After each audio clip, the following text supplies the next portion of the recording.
সম্মানিত মেহমান হাফেজ মাওলানা জুলফিকার আলী, মাওলানা হোসেন মাহফুজ সহ, অধ্যাপক নজরুল ইসলাম সহ, ডাক্তার শাহিন জাদ্দা সহ যত নাম না জানা মানুষেরা এসেছে, আল্লাহ তাআলা আমি অনেকের নামও জানি না, মেহেরবানি করে এদেরকে অমরের মতো কবুল করে নাও।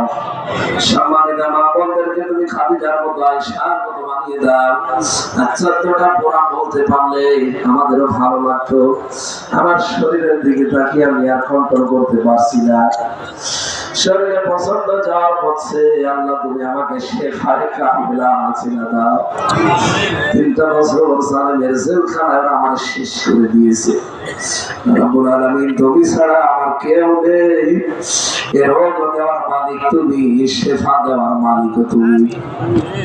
আমি যারা অসুস্থ আছি আমাদেরকে তুমি শেফায়ে কামিলা আজেলা নসিব করে দাও।